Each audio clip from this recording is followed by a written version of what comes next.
King. And December 7th elections will be peaceful, IGP is assuring us. Okay, so that's what we have for the daily, from the Daily Guide. Okay.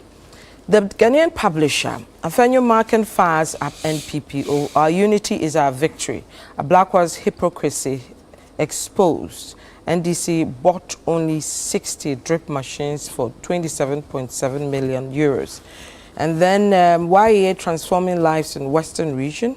And then it also has a picture of Dr. Bawumia with ex-President Kufuor. It says Bawumia has skills to transform Ghana, says Kufuor. And also still on the commissioning of educational projects across the country, it has a picture of Kufuor there.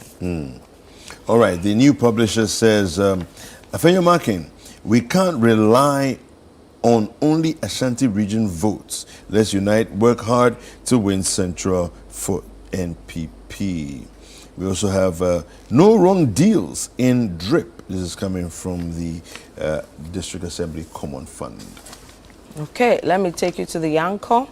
Mosquito stops NDC's MPs from going to Parliament as approval of 2025 budget, LI to revoke mining in forests, others in limbo. Still with the anchor, police declare Obuasi NDC youth wanted. And then, you are doomed forever if you don't vote for MPP, Methodist Church Bishop tells Ghanaians. All right.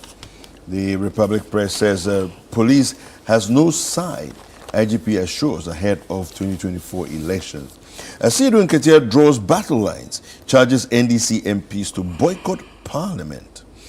MPP condemns vicious attacks on Kufuor. And we have over 80 educational projects to be commissioned this week.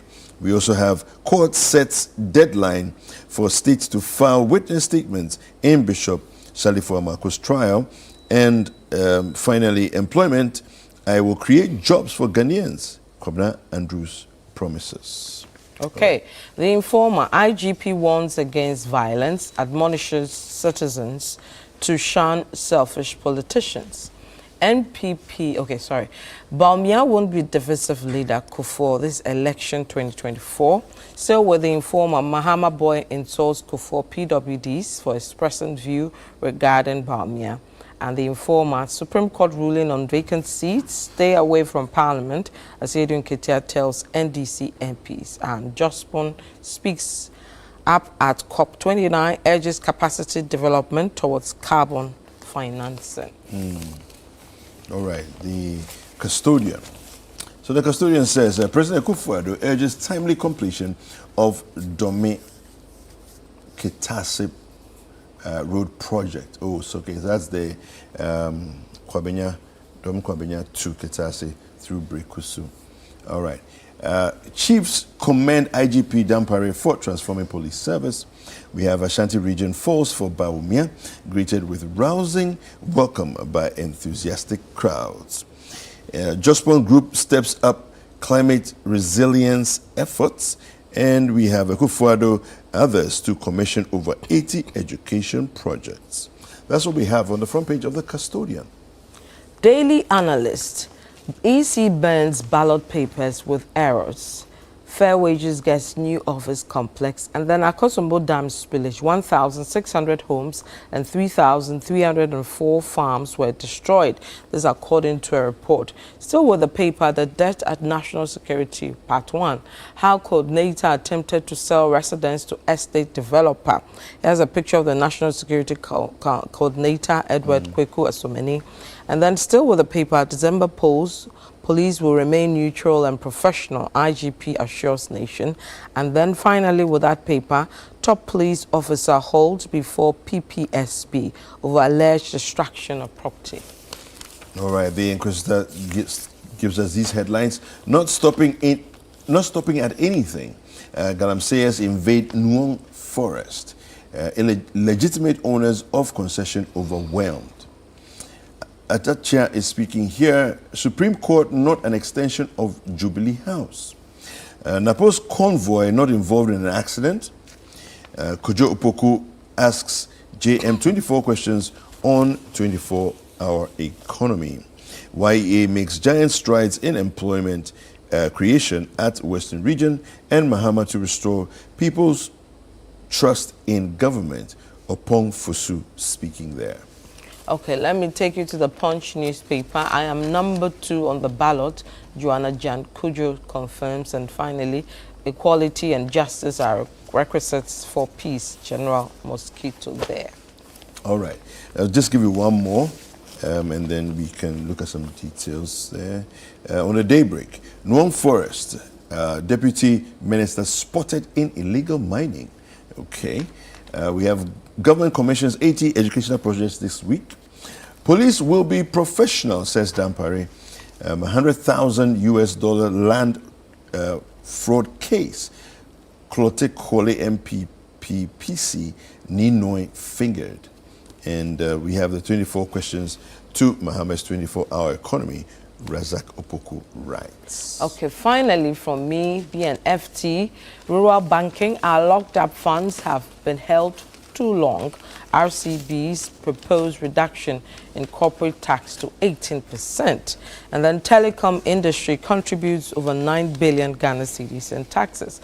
And VCTF eyes $120 million US by 2030 to sustain venture capital markets. All right, now, so in the, let me just give you a bit of detail. The story in the Herald newspaper, which says here, it says Ashanti Regional Minister rubbishes the 507 million Kijitia market project despite 8 years of Akufo-Addo and Otumfuo involvement.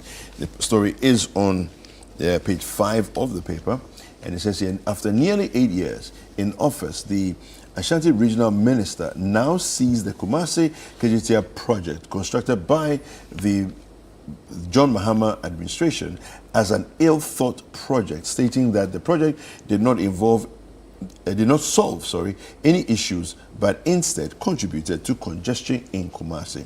Now, Kijitia market project constructed from the unsightly and unhygienic Kumasi Central Market, also known as the Kijitia Market, was carried out in 2 phases by the John Mahama and Akufo-Addo administrations at over 507 million US, had the support of Otumfuo Osei II, the Asantehene, the Asantehene. Now, indeed, he was at the site and took part in the 2 sword cuttings and inaugurations, but Simon Osemensa is quoted as saying in a yet-to-air exclusive interview on GH1 TV in Kumasi, so I'm saying this Kijitia project is ill-thought and needless because it did not include adequate space for car parking. That is why Edum has become a no-go area during peak business hours. He added that the design of the Central Market project, or Kijitia Phase 2, has been modified to avoid the current problems caused by the Kijitia Dubai project. Okay, so this is basically the story. The fact that it didn't, or rather it's created more congestion in the heart of Kumasi. Because they didn't include a car park. A car park. But why would you build a market, of that size without a car park? Yeah, yeah. I mean, where would people park to yes. get to the market? Yeah. So if that's the case, I don't know. But is it too late to create one somewhere? I'm sure they can create one somewhere. They should just create one somewhere. Yeah, exactly. Let's move on with our lives. Thank you. Our locked up funds have been held too long. This is Rural Banks speaking. The Association of Rural Banks have appealed to government to reduce corporate tax by rural and community banks as a special incentive to ensure the growth of the rural economy and the country at large. They are proposing a reduction from the existing 30% to between 15 and 18%. Also, the banks say that their cash have been held for too long. So according to the boss of the association, a cross-section of member banks have huge sums of money locked up by virtue of both the financial sector cleanup and backed upon by the government and the domestic debt exchange program. This, they lament, has negatively impacted the profitability of some of their members, making some banks unable to satisfy investor expectations. Well, this locked up funds thing is a very troubling one. Yeah, it's dragged out for too way long. Yeah, For too long. It's dragged out for way too long. All right, shall we remind viewers of the election website? Yes, please, we should. Yeah. So elections.citynewsroom.com is the website to go to for all your incredible information on the elections gone by, and of course the one that's coming up as well will find itself there on that portal too. So since 92, details, analysis, all of that is on the So you website. can just go to the website, Yes. citynewsroom.com. There's a knob, and then you just press it. Yeah. So when you're there browsing, just go and press the knob, and then it will take you to these lovely data and analysis that we've provided for you. Yeah. So it's easy, right? Just go to citynewsroom.com on the tabs at the top. Okay, the online, the tabs at the very top of the page, citynewsroom.com, is right there. The last tab is elections. Just click on it and it will take you straight to this, all right? Well, sports is next.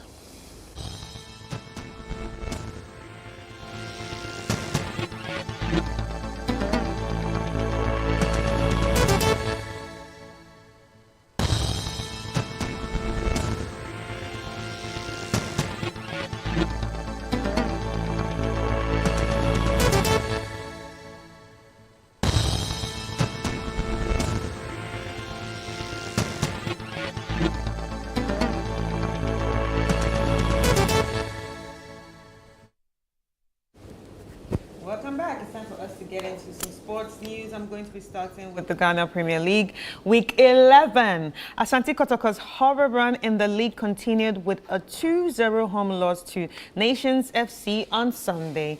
Nuhu Sulemana and Faisal Chawete grabbed first half goals to send Nations to the top of the league table, with Kotoko are now 8 on the log. The Reds have now lost 4 straight league games, and pressure is mounting on head coach Prosper Nate Ogum. And Hearts of Oak continued their good run after they defeated Karela by a single goal on Sunday. Hamza Issa got the only goal of the game after 3 minutes, and it was enough to give Hearts 3 points and 3 straight wins. In other results, there were wins for Mediama, Bechem Legon Cities, and Dreams FC. All right, now let's go to some UEFA Nations League news. Now, England made it to the top tier of the Nations League after they thrashed Ireland 5-0 at Wembley on Sunday. Now, after a goalless first half, Harry Kane broke the deadlock before Anthony Gordon, Conor Gallagher, Jared Bowen, and debutant Taylor Howard-Bellis found the net to send England back to League A. Now, France topped Group A2 of the Nations League following a 3-1 win against Italy in Milan on Sunday. Now, 2 Adrien Rabiot headers and a splendid Lucas Digne free kick helped them seal the win and progress to the quarter-finals. Now, in some other results, Norway beat Kazakhstan thanks to an Erling Haaland hat-trick to gain promotion to League A, and Greece were 2-0 winners against Finland. And now in some other, tonight we have Croatia facing Portugal, while Spain takes on Switzerland to wrap up match day 6. So that's what we have for sports this morning. We're going to take a quick break. When we're back, Chris will be sitting with her guests, and we'll look at some detailed stories that are been making the rounds in the press. And she's going to elicit information or knowledge from her guests on their opinions on the various topics that we'll be discussing. Yeah. That's coming up next. All right.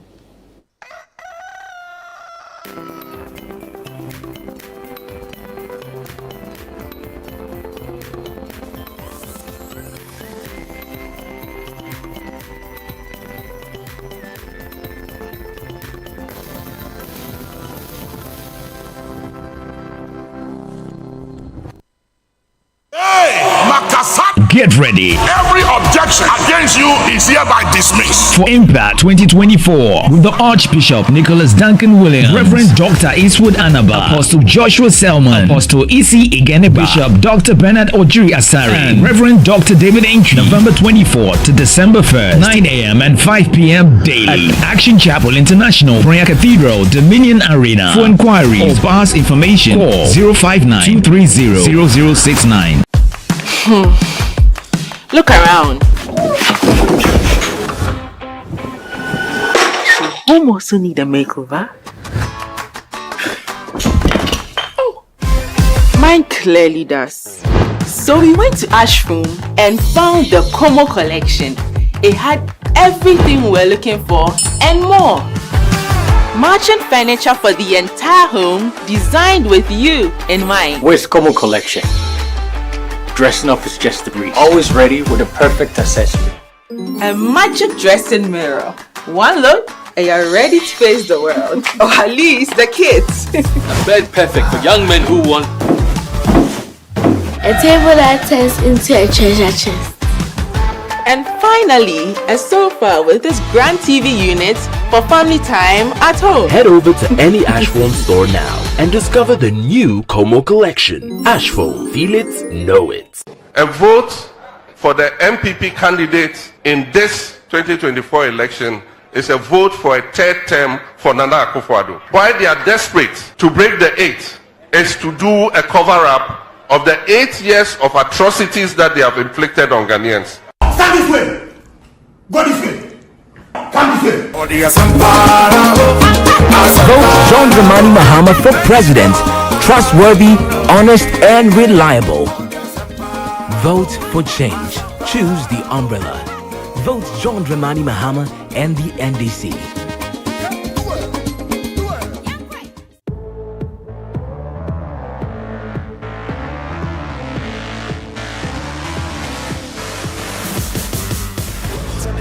Is this thing on now? I've been working long like a marathon now. Tying up words, making them a ball now. Tell me, we too lonely alone now. I got a message when they put it in a song now. I'll see you later, all the haters got it wrong now. We're touching the lightning, we're coming alive, yeah. We're feeling inside, yeah. We got the power.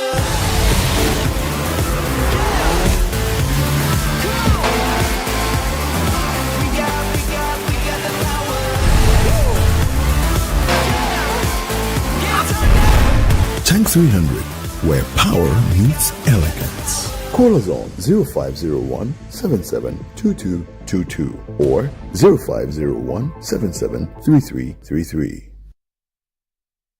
Facility Pro Management Services Limited, the most outstanding facility management company in Africa. We have over 12 years experience in professional facility management services, such as cleaning, fumigation, and pest control to landscaping, post-construction cleanings, and electronic security installations. With highly trained personnel, exceptional customer service, and operations in all 16 regions of Ghana, we offer you value for money always.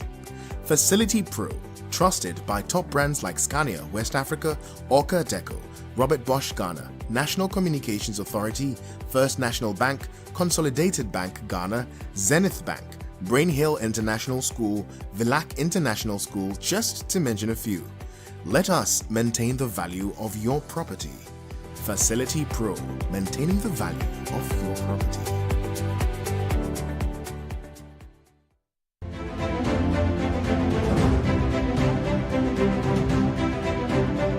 What do you need from your leaders? And how can we build stronger constituencies? Welcome to the constituency on Channel 1 Television. My name is Samuel Akom. Every voice matters. Every story counts. Welcome to the constituency, the show that brings you closer to the heart of Ghana. Market yawaha iswa nti here market kesi waha. Dining aduane na we say free no no rich nampo nda so leaves na dimpo go so tama school no ye bre. Join us every Tuesday at 7 p.m. on Channel 1 TV as we explore the real issues facing our communities. From education and healthcare to jobs and infrastructure, we shine a light on the needs of the people. Now it's obvious that Ghanaians will look at it twice to make sure the NDC as a party will come into government 2025. Ensure say no dey nya obi apel yes we gina ha pa say me hu me bi na o say ensure na mama nipa ko no wa che no anka metu aba ma Jesus abegboa mi. As December 7th, 2024 approaches, it's time to empower ourselves and hold our leaders accountable. Get ready for insightful discussions, inspiring stories, and the chance to make your voice heard. Don't miss The Constituency. Tune in every Tuesday at 7 p.m. on Channel 1 TV. Your voice, your constituency, your future. In the realm of national discourse, where every question demands an answer, one show stands out: Face to Face. Face to Face cuts through the noise and goes straight to the heart of the matter as your host confronts personalities in politics, governance, society, and business on the topical issues facing the country.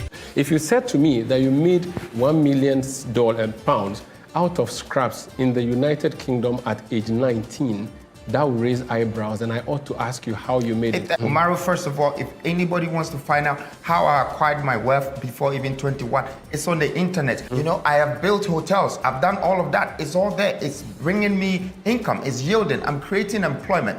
You introduced free SHS in 2017, and for 7 years, you are still having the same problem. No, it means you have that's not false. That's very accurate. No, that's false. Schools still have challenges with boarding house, dining hall, Umaru, classrooms. I like context. Yes. I like debate, but I like factual debate. Yes. It's false. And I'll tell you what. Dr. Bawumia has humbly acknowledged what our challenges or our shortfalls have been as a government. He has outlined what the successes have also been. And he is giving cogent, clear vision points for each of the sectors. It's the worst, government we've ever had to combat corruption.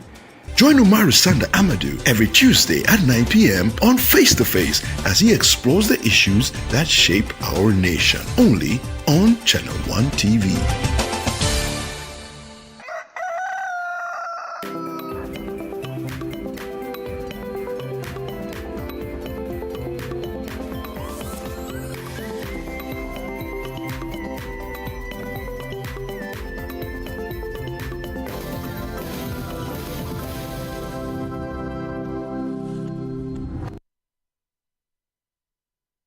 Welcome back. If you're just joining us, this is Breakfast Daily, and right now it's time for us to get into the news review segment where we are going to be dissecting some of the hot topics making waves or shaping the nation. And this morning, I'm actually joined by Ibrahim Ajay, who is the Assistant Secretary at the Office of the President. And Victor is supposed to join us, but fortunately for us, he cannot make it because he's not feeling too well. So Victor, if you're watching us, get well soon, and we hope to see you next week. Good morning. Good morning. Good morning. How are you, Chris? I'm fine. How are you too? I'm very well. Victor, get well by December 8th, okay? By December 8th, I want you back. Or before. Right. I'm very well, Chris. Thank you. Okay. So today we're going to be looking at some topics. Like I said, these are topics that are actually shaping the nation right now.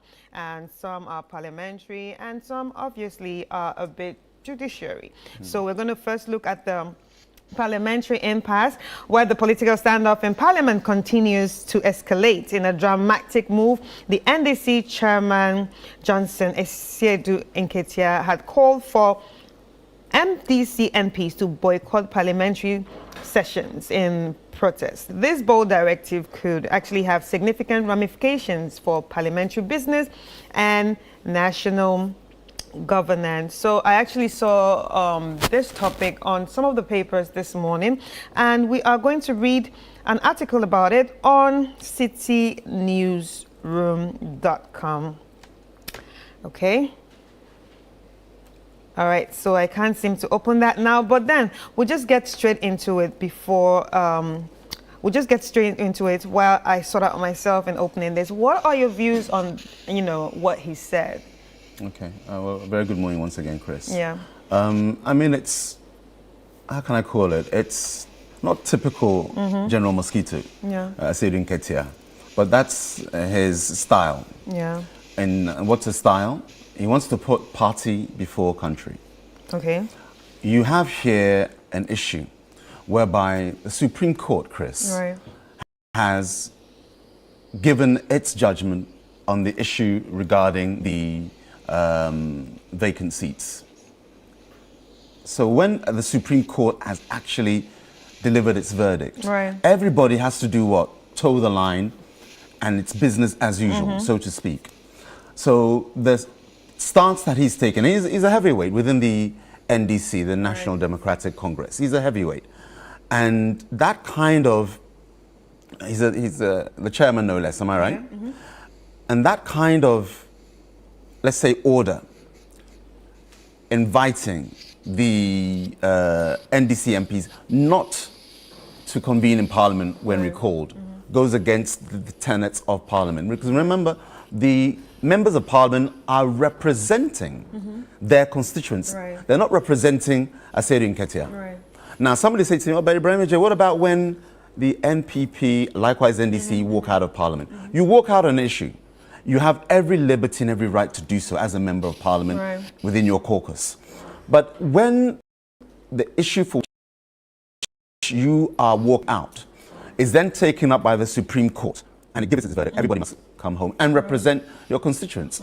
And it's a good opener, I think, for we Ghanaians who are going to vote, those of us who have the franchise, to vote on December 7th. You can clearly see those who are have the country at heart and those who have themselves at heart. Right. And let me just buttress it with this point, please, Chris. You remember 2012? Right. There was an election petition. The NPP did not agree with the way in which the manner the Electoral Commission conducted itself. Right. We went to court, and what happened? The court found that the EC was fine under Charlotte to say in doing what it did. Did we then say we should not go back to Parliament? I mean, did the NPP, were we so unpatriotic to say that don't go back to Parliament because we don't agree with what the Supreme Court has said? So the matter, I believe, has been settled. And I urge all the NDC MPs to come back to Parliament because the only thing that Seydou Nketia is doing is seeking to disrupt governance and making sure that certain bills are properly passed. Yeah, but so you talked about 2012 and, you know, when it was the other way around, that you guys didn't do that. But if it was today, do you think that you would have done the same thing? No. I can categorically state that. You see, in Hamomo, I didn't stutter.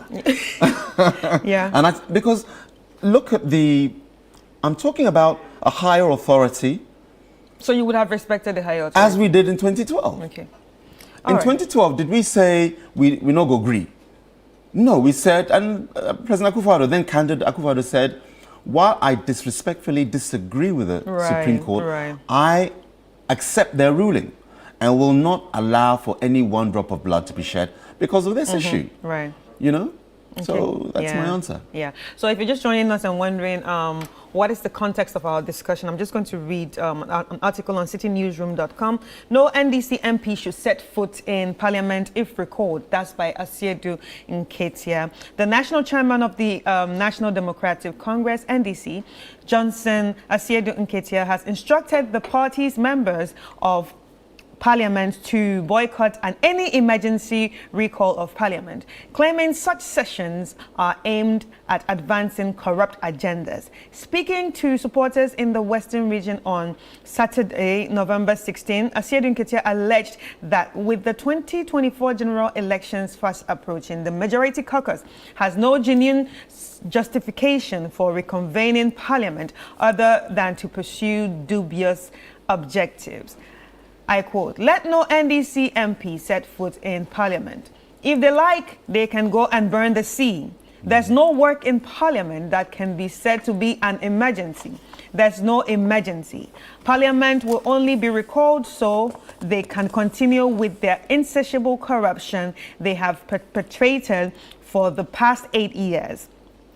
They still want to advance the corruption with just 3 weeks left. We won't go close to them today or tomorrow. So the judges should say what they want. Parliament also has its own rules and we will work with that, he stated. Johnson Nketiah's call comes after the Supreme Court on Tuesday, November 12, overturned the decision made by the Speaker of Parliament, Alban Bagbin, to declare 4 parliamentary seats vacant.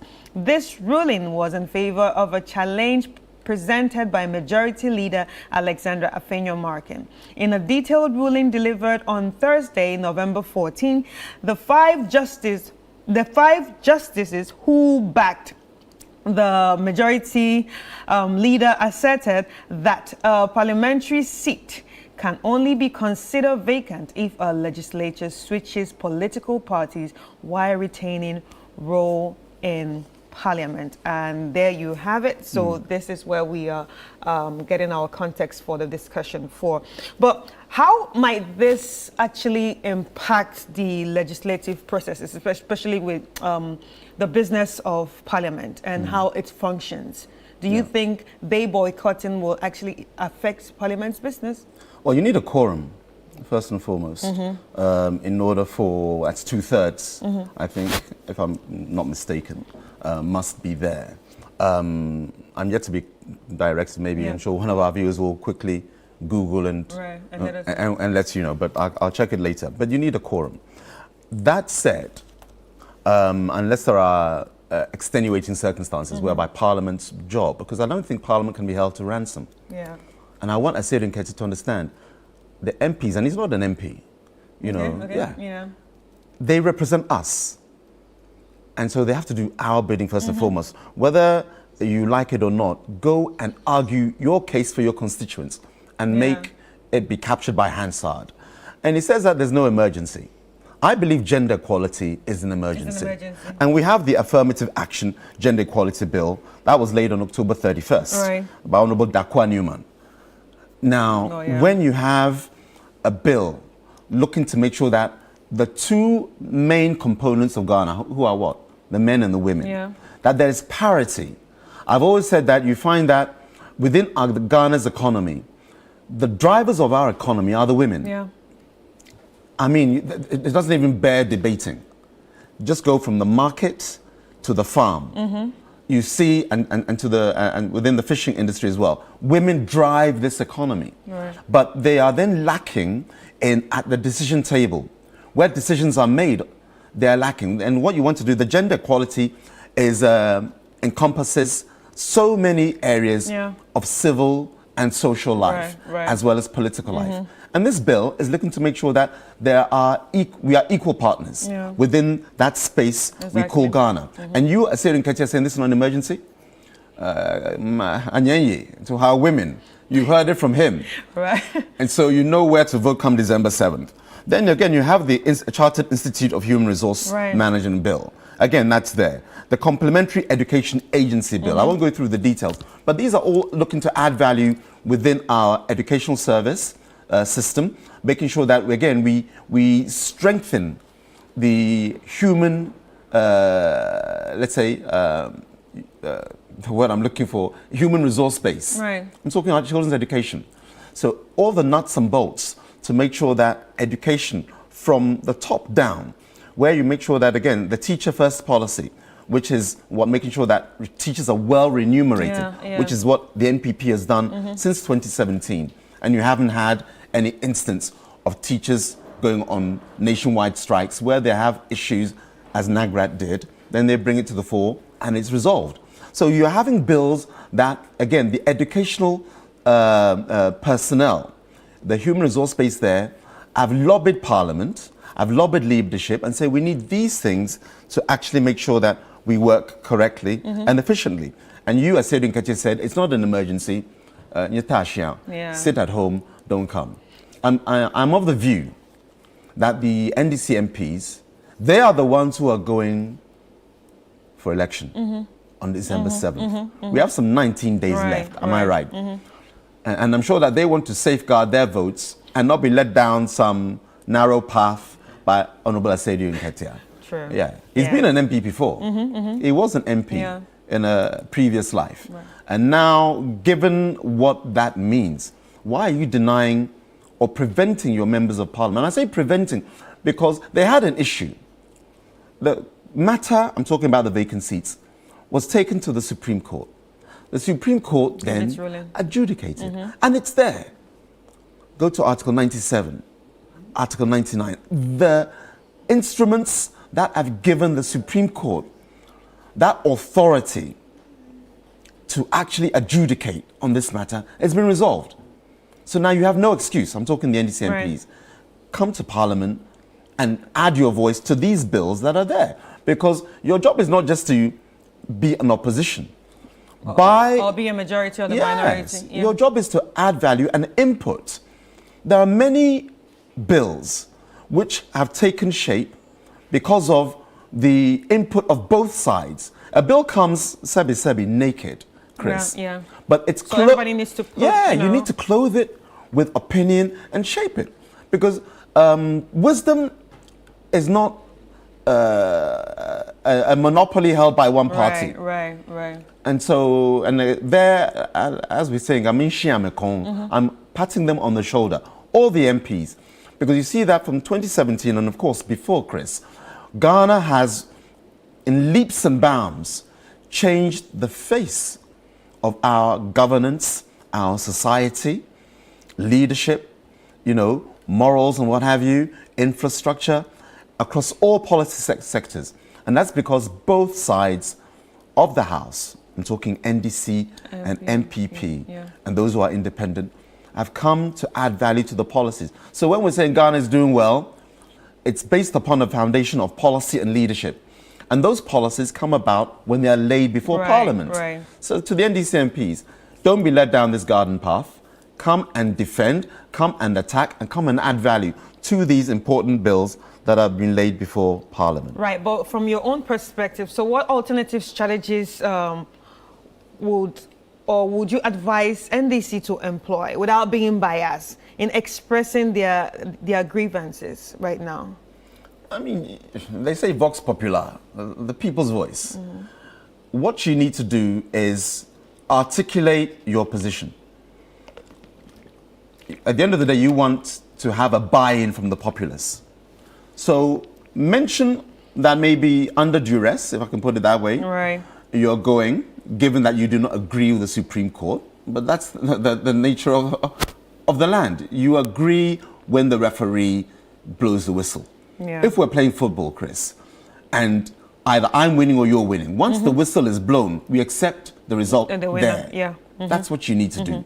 And so they need to communicate to Ghanaians that for this or that reason they disagree, but they want to make sure that they will execute their mandate as our representatives.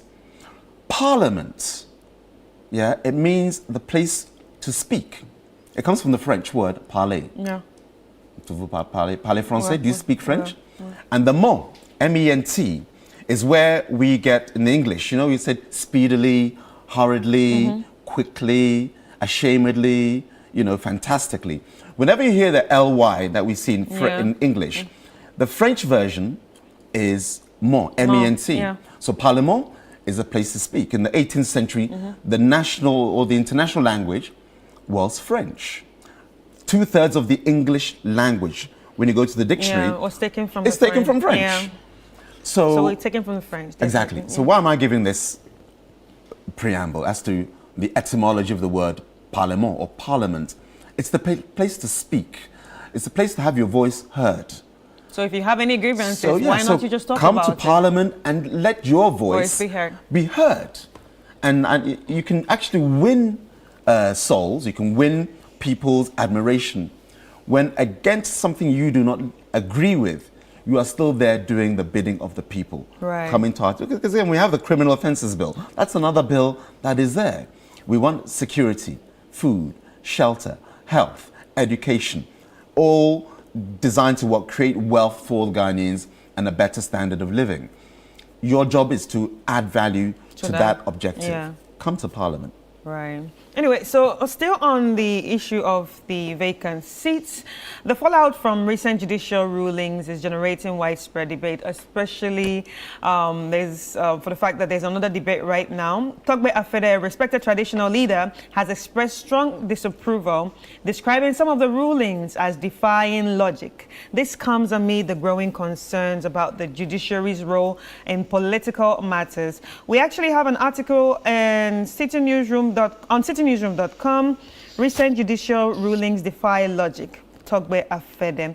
And Togbe Afede, the Agbogbo Mafia of the Asogli state, has expressed concern over the recent tensions between the Speaker of Parliament and the judiciary, which he says have raised alarms among well-meaning Ghanaians. He criticized some judicial rulings, describing them as illogical and uninspiring.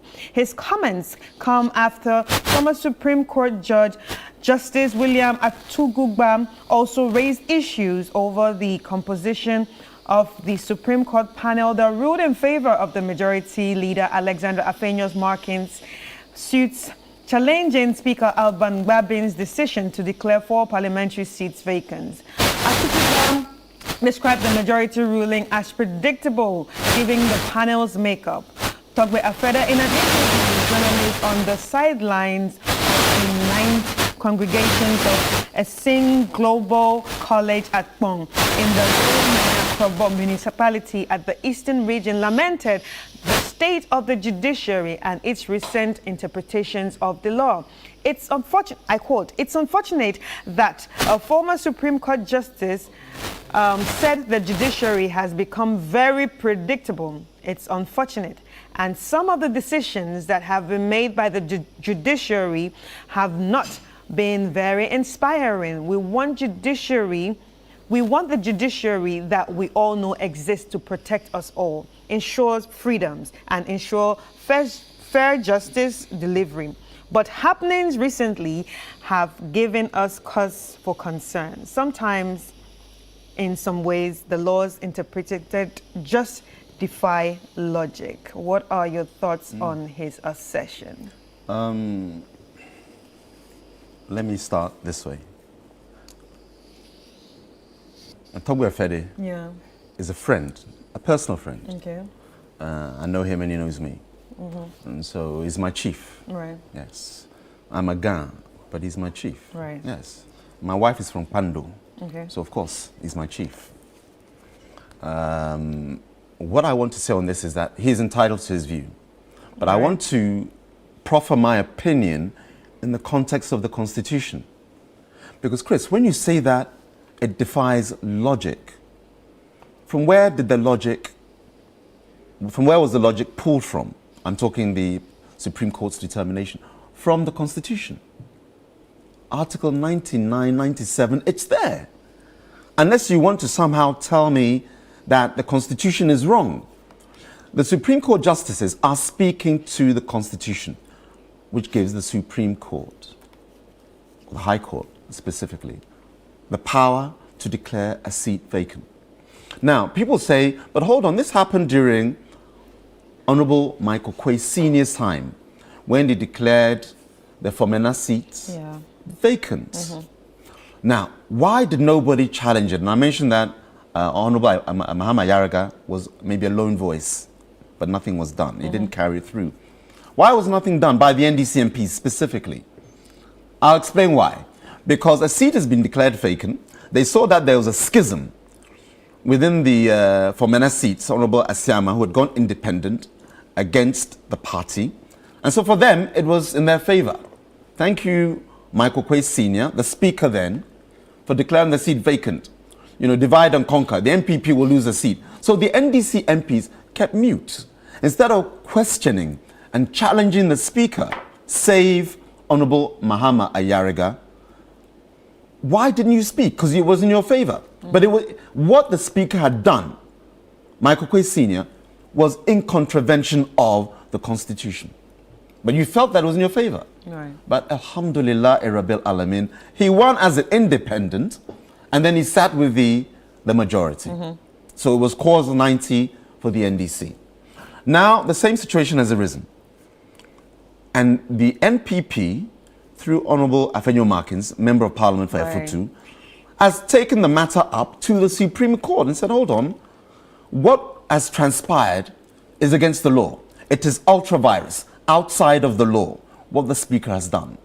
And the Speaker has now been summoned. When I say summoned, this decision has been adjudicated on, and the Supreme Court has given its verdict. My chief, Tobu Afede, how does that defy logic when the Constitution codifies what has been now determined by the Supreme Court? Right. I would want him to answer that question respectfully. All right, so while we wait on that question, and if he's watching while he sends his answers to us, we'll take a quick break and then we'll come back and continue this conversation.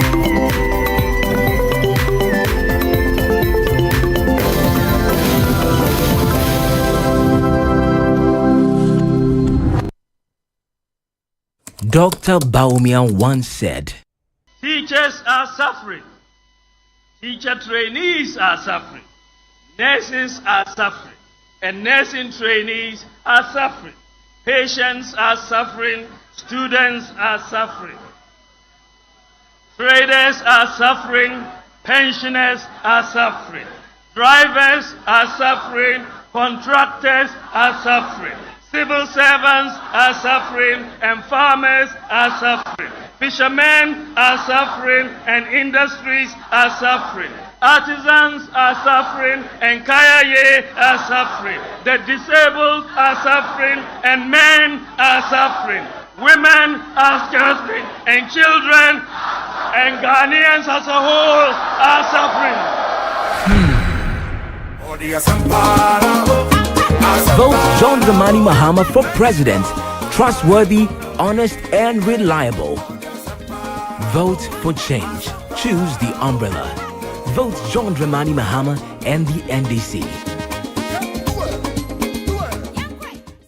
John, mema wakwaba. Yeah, so. Alaji, mema wakwaba. Yeah. John, I had a bro, one on them. I really am a gun and Tina Menamo, and Breca Cran Mijano. Tono Tina Masaba. Alaji. Ade bravo. Yo, me da se. Mo amonim, tamana ama wa ahochire mo miana na meboaboa ne kakra. Na se se de my crowd say me pese me be ware no. Na me ko siesie no. Na me ma ne san gina ne na aso biom. No ye kra behwe. Yo, abusuafo, yes empa. Yo, amagana. Wasumo. Mentumi ensan echi. Sho bread baby a wo de me fam amane hu. Debi. Mentumi biom. Forward ever, backwards never. John, wo okwan a wo de me bai fa so. Ahokyere, ekom, dum so. Hwa me nana no mi. Ya free SHS ya ba ya. Kom anya school anko. Ene hwe ya o ma yefe. Ase o ma se sambe hye obo. Sa ahomache 2 o'clock kokra. Meko band, na makwa ko yiska. E de abra magana. Na magbo ni dwetire ama na starting kokon ketenkete. Hey! Akunta, you are still incompetent. 2% outside the Mammy Abrabo, a 2 chacha to say aviator. There be a muscle. Alhaji has also promised us jobs through digitalization. A Jimambe Busu. Alhaji dear, Metanasua, Nemasware, a Miribia Mecania Besano, which me talk and near light when you phone so, a mammy, baby, our Nambia. Yo, Amagana, and Yamin Meware amount. Alhaji ni, Jones ni, wa chusu. No Ababa said. Eye Alhaji number 1. Alhaji number 1. Esuro. Ah. Ho Ajia. Abba. My sister, no watch it today. Where is Ajia? Hospital. They tested her and found out she has malaria. Again? Yes. The mosquitoes are too many in this area. Why? Don't you people sleep under insecticide-treated net? I don't. because I don't feel comfortable sleeping under it. Even the one I had, I gave it to my parents. Abba, the treated net really works, especially when you sleep under it every night and throughout the night. When you get it at fresh, dry it under the shade for at least 2 or more days. Like under the tree? Yes, or any shady place that does not have direct contact with the sun. At night, ensure you tuck it in well under your mattress or mat. Leave no room for mosquitoes to enter. During the day, tie or roll it nicely to prevent damage. I see. When the treated net gets dirty, wash it gently with mild bar soap and hang it under the shade to dry. It can be washed 20 times and can last 3 years. Wow. Sew up every small hole you find in it. This is good news. That's it. Follow the above process of caring for your insecticide-treated net and sleep under it to prevent malaria. The heat is mostly from your room. Either air doesn't come in or your windows are too small or closed. Allow enough air into your room to reduce the heat. Hey, Ajia. Customer. I am so glad you're back. How are you feeling now? I have suffered. What malaria did to me, we should all do our best to prevent it for our own good life. Now, I sleep under the new insecticide-treated net I have. It is strong, it does not tear easily, and it works the same way. It's true. As we the pregnant women, the new treated net is given to us for free at the health centers.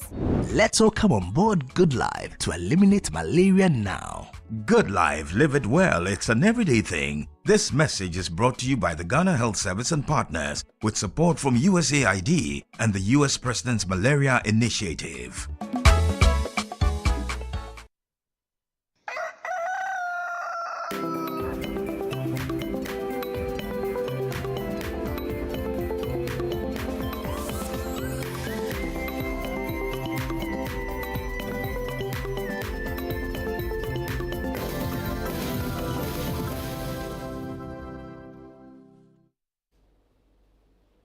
Welcome back. It's still Breakfast Daily, and we are still on the news review segment. So I've been having discussions with Ibrahim Eje, who's the Assistant Secretary at the Office of the President. And before we went on the break, he asked Togbe Afede a question. And like I said, I hope somebody's watching, or maybe Togbe himself is watching. Like he said, it's his chief. Maybe they get to talk about it, or he gets to answer him. And you'll bring it back on the show if he answers you. So. And let me buttress it. You know, as we say, Medokuku, which is please in Ewe. You know, well, our chiefs are the custodians of we, the people. And so any criticism of a chief, I'm one who is very reticent, shy to criticize a chief. But I'm saying Medokuku. Because you're asking genuine questions. Yes, I'm asking a genuine question that for him to say that it defies logic, the logic is in the Constitution. If the law says you can only drive at 70 kilometers per hour, then I drive at 95 kilometers per hour. Then you put me in cells because the law says that. I don't think any traditional ruler can say the courts are wrong or they defy logic because the law says 70 kilometers is the speed limit. You do more than that and you suffer the consequences. And the law says the courts, and who is the Supreme Court? The Supreme Court, the High Court, is the body to declare a seat vacant. How is it that this defies logic? So, Medokuku, Togbe Afede, I pray that what I've said will be taken in the respectful way and constructive way in which I have articulated my opinion. Right. So with what he just said, it looks like there's a bit of public scrutiny with the whole judiciary right now. So do you think there's a risk of undermining the authority and credibility of the courts? Is there a risk? Yeah, if this continues. Yeah, for sure. You know, when your cloth is going to tear, it starts with a small fray. Am I right, as you say? Yeah. All it takes is one strand. One strand for everything to come up. For everything to unravel. Because if let's say the custodians of our voices, I'm talking the members of parliament, say they will not agree with the Supreme Court ruling, then it's free for all. That's when it becomes law of the jungle. You know, it comes back to Animal Farm. When Napoleon, you know, the pig, and then you have the roosters and the cows, and everybody does their own thing. And the law or the rule of law is then parked to one side.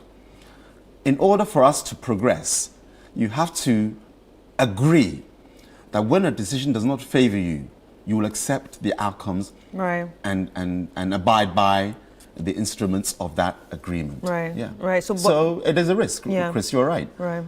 It becomes free-for-all. Imagine that there is an issue and a body of Ghana says they don't agree. Let's say, for example, we're doing something concerning GPRTU. And GPRTU, in fact, let me switch it a little bit. Yeah. When there's a petrol increase and the GPRTU says they want to increase, let's say there's a petrol increase by, let's say, 0.3%. But GPRTU says they want to do 50%. And government says, no, GPRTU, you are bound not to increase trotro fares by 50%. Because it's, it doesn't match the reality. 0.3%, how do you then extrapolate 50% increase? Right. And GPRTU says, we're not going to agree. We are our own body. Can you imagine the chaos that would ensue? So laws are there to help us all work in unison. Right. Yeah. I like the way you said laws are actually there to help us work in unison. And it's also imperative that these laws are made understandable from the beginning. So looking at this issue, especially politically sensitive issues like this one, do you think there should be a consideration of maybe reforms to address, some concerns when it comes to impartiality and also transparency in judicial rulings? Because I feel like if there's a law, it should be understood by all. And maybe this sort of issues that we're having right now, this brouhaha that we are seeing from every corner right now would not be happening. So do you think there should be some sort of reforms, maybe after this? I totally agree, Chris. Mm-hmm. The Constitution is a living document. It's not something in, Neanderthal age or Neolithic age. It's, cast in stone and we have to go about it because that's what it says. Right. It's a living document. It's an organic document. Mm-hmm. It's made by people. Right. And so as society changes, or we come to the realization that certain laws are inimical, they don't act or work in our interests, definitely reform must come about. Mm-hmm. And I think it's within the constitutional reform mechanism for anybody to look at the gaps. Our constitution is not perfect. Right. But we are looking to correct the imperfections to make it a more noble document, a more useful document. And I think this is a good example whereby all stakeholders can look at the nuances and see that maybe given this particular power to the High Court doesn't serve our interest. I'm giving an example. Is there a way in which we can fashion a better way of declaring seats vacant? And that goes with so many other bills. I mean, why do we have amendments?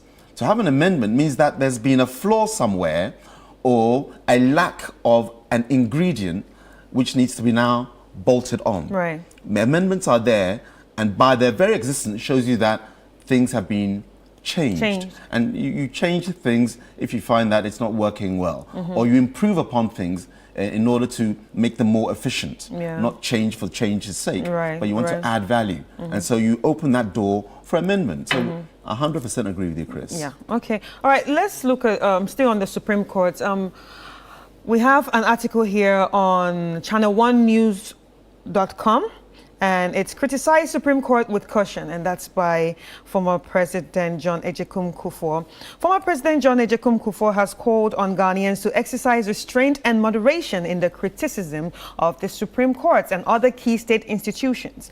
His appeal follows a contentious Supreme Court ruling that declared Speaker Alban Gbagben's decision to declare 4 parliamentary seats vacant as unconstitutional. The ruling has sparked widespread debate, with opinions sharply divided across political and public platforms. Speaking during a media interaction on Sunday, November 17th, Kufuor emphasized the need to uphold respect for democratic institutions, highlighting their critical role in preserving the nation's constitutional integrity and promoting stability. I quote, we talk of checks and balances. Some also say separations of power, and I subscribe to that. Even though we are in a different institution, it's yours. If yours is not going well, I should be able to tell you to prevent the excesses. However, I urge caution and thoughtfulness regarding some of the criticisms being raised. In the Fourth Republic, the Constitution is supreme. And the same Constitution empowers the Supreme Court with interpretative authority. Once the court delivers a ruling, it must be respected. But it is important to note that the court does not actively seek cases, rather individuals bring matters before it, he stated.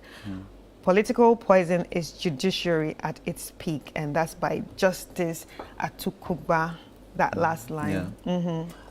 So wait, before I even let you talk about this, obviously we know that the former president Kufuor is, actually part of the MPP. Without being biased, I mean, I understand what he's saying. I support it, that we need to be careful of, how we talk about this, because yes, the judiciary still has power, and we need to also respect that hand of government. But now, is he saying this just because it has gone on the favor of, MPP? No, He is not. And I can give you an example to reference why he's not saying that from a biased point of view. Let me take you again, some, 11 years ago. Right. No, 12 years now. We're in 2024. I'm talking to the 2012 petition. A dozen years ago, Chris, we had a Supreme Court ruling that was clearly not in our favor. Okay. We saw instances where the Finger of God constituency, that's the name of the constituency, more people voted than actually live in that constituency. Okay. That's the Finger of God constituency. Right. We saw cases where clearly minors were voting and the Electoral Commission had captured their images, whereby 6, 7, 8, 9, 10-year-olds were on the EC electoral roll. Remember the pink sheets? These were all instances which were brought before the Supreme Court. Right. Yet they still said that there was no electoral issues worthy of declaring the results null and void. That saw John Mahama win. I'm talking the 2012 election. What did President Kufuor and the MPP at large do? We are so, I think, grateful in this part of this century that everything you say is here. Yeah, the internet never forgets. The internet never forgets. Yeah. Google, because definitely what people even say on radio, sometimes they capture it and it comes on the internet. And see the manner in which, and the volume, and the veracity with which the MPP, and I'm citing President Kufuor, I'm citing President Akufo-Addo, then candidate Akufo-Addo, and the leadership of the New Patriotic Party in terms of openly insulting, assaulting the Supreme Court judgment.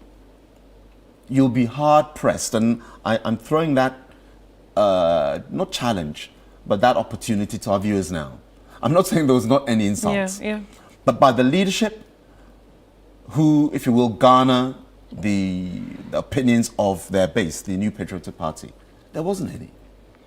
And that decision was clearly against, I would say, the reality on the ground. Right.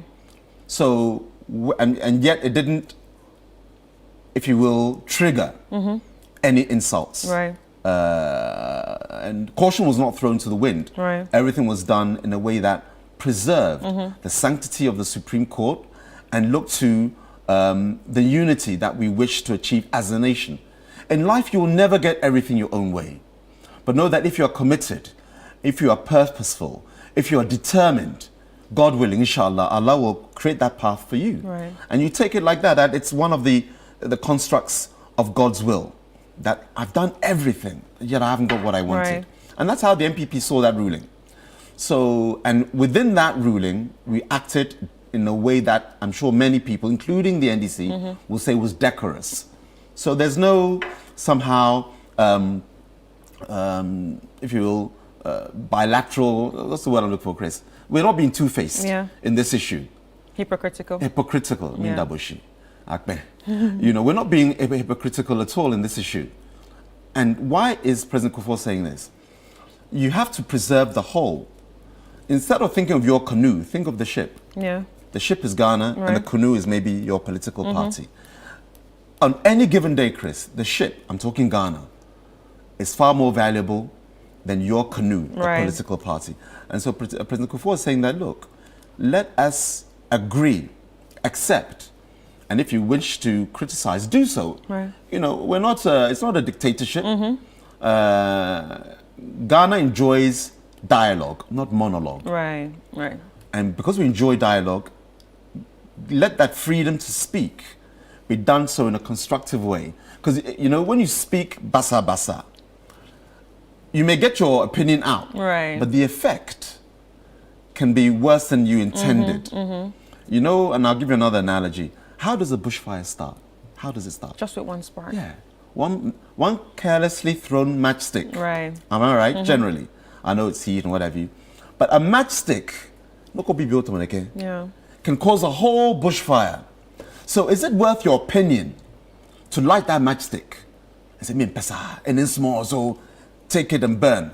You affect so many people because of your unguarded opinion. That matchstick can be applied in the correct way. Right. So talking about Maybe correct light way. a candle. Yeah. Yeah. So talking about the correct way. So how do you think the political leaders should balance the need to respect these judicial decisions and with also the need to address legitimate concerns? Yeah, I mean, what the leadership can and should and must do is speak to the issues at hand. You've mentioned just 5 minutes ago that shouldn't we maybe do some reforms? Yeah. That- for everyone to be, Yeah. you know, That on is- the same page. That is mature thinking. That is mature leadership. The question you asked is what all leaders should ask. When there's an issue, see how you can make the base better or the reasons why it became an issue. Right. Let's somehow dissect it and see if we can maybe modify it, change it, rearrange it so that we have a moving forward a better or level playing ground Right. upon which to resolve issues. Because issues it's like breathing. You breathe in, you breathe out. Issues will come and go. But how you manage those issues by reforming them as you set out, Yeah. spelled out in your Yeah. question, is I think what the leadership should do. Right. Yeah. All right, so moving on, let's move to the 2024 elections preparations. With elections that is fast approaching, the Electoral Commission has begun the process of destroying defective ballot papers for the Ahafo and Volta regions. The move is aimed at ensuring transparency and minimizing electoral disputes, but concerns remained about the integrity of the ballot paper production processes. What are your thoughts about this? Firstly, let me say two things. The first thing is I echo to the EC, and I'll explain why I say that. Why? It was their own team that saw that there was a defect in the serialization. This is not some agency from outside Right. saying that we've checked this and we're seeing some issues here. And look where it is. It's a sensitive region Right. where politics are concerned, the Volta region. And as much as the MPP has made huge inroads within the Volta region, Right. and let me give a big I echo to Honorable John Peter Amewu, Okay. Yeah. Member of Parliament for Ohoe. Ohoe, yeah. He has done some wonderful things, not just within his constituency, but within Volta region as a whole. Right. During President Kufuor's time, we had 3 seats within the Volta region. 3. I think in Kwanta North, in Kranza, and another area. If I make a mistake, forgive me. Those who are going to Google and fact check me will do so. Why am I giving this antecedents regarding John Peter Amewu?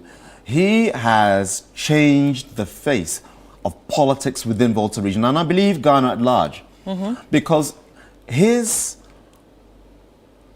victory showed that when you work for the people, regardless of our, let's say our makeup, I'm MPP, I'm from Volta region, Right. NDC, I'm from Volta, or I'm MPP, I'm from Ashanti region or Eastern region.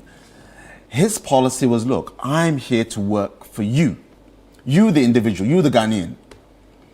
And it has created that I can say consensus within Ahoy anyway, and other regions and constituencies have seen his blueprint, Honorable Peter Mawu, that this is what we want. We want leaders, not politicians. And the two are different.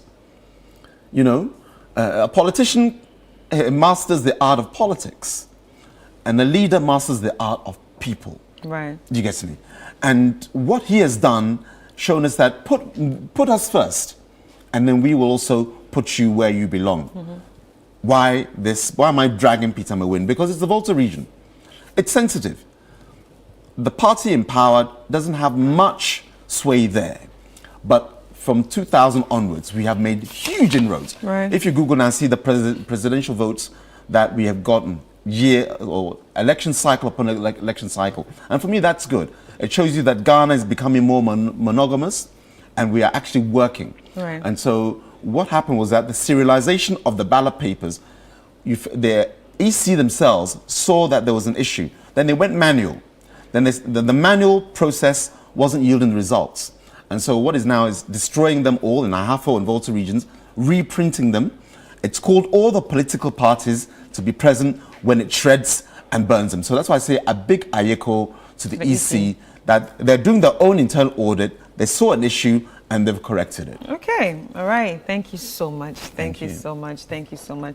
I mean, it's been an interesting conversation. Ladies and gentlemen, we've been speaking to Ibrahim Ajay, who is the Assistant Secretary, the Office of the President. And you heard it all. If you have any comments and you have any thoughts, please leave it right on the comment section, because obviously I know you're watching us on Facebook and on YouTube. Tomorrow we're going to be coming in with a new episode of, you know, the news review segment. So feel free to join in. Right now, it's time for us to go on a quick break, and then when we come back, we'll be heading into the Amasama constituency.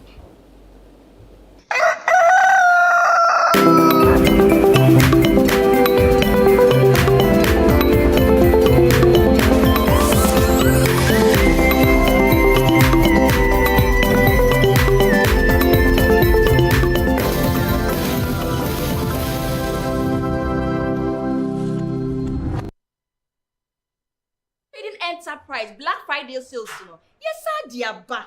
Say dia munim dada no. See ye Black Friday sales sir. Niema mu niema papa. Ne bo nso esan so da form. Eye dia na wo hwehwe. Say ye mobile phones, television sets, air conditioner, tabletop fridges, chest fridges, and the washing machine. Ye ma 40% discount. 13th November. Ekusi 30th November. Bura Franco Trading Enterprise ewa Ghana half an bia. And I say, ube friend numbers here a good screen so. And I say, ube ku your website in so. Ewa www.francotrading.com. Franco Trading Enterprise. Phones papa ahifye anyha. Excellent. Be that business owner that stands out and is very productive. You're so confident. How do you do it? It starts with Built. Where does your confidence come from? Paperwork made simple. Built takes all the hassle away. Yep, don't be like her. Built is your all-in-one simplified finance platform. It's your home for invoices, payments, your payroll, and so much more. Oh, wow. Grow your business today. Sign up now at built.africa. Download the Built app now.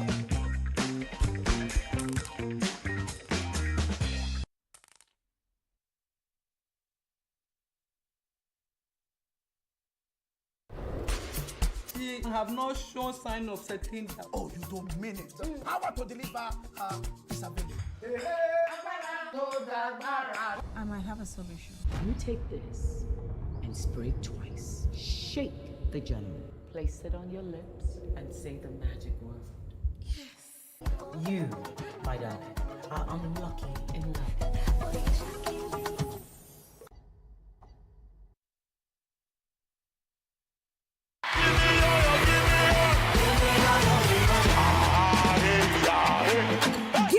Ready! The Harvest Chapel International Overcomers Convention is here! It's a week of the word and demonstrations of God's love and power.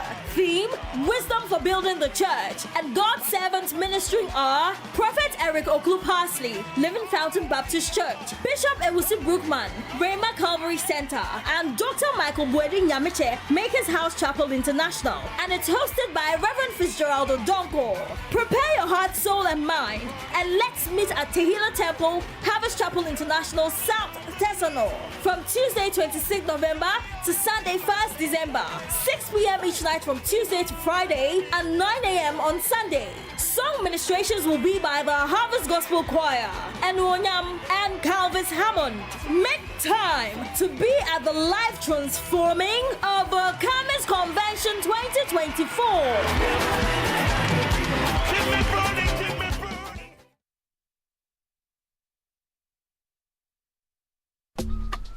Life is a celebration of moments, big and small. The sun is scorching, I'm feeling the heat. With Piva Drink, every moment becomes a refreshing celebration. From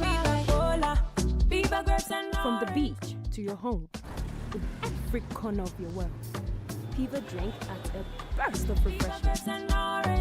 Give me Piva cocktail and tangerine.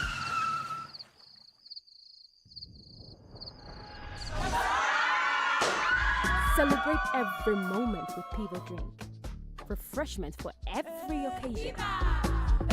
Piva Drink, a taste you will love. P for Piva.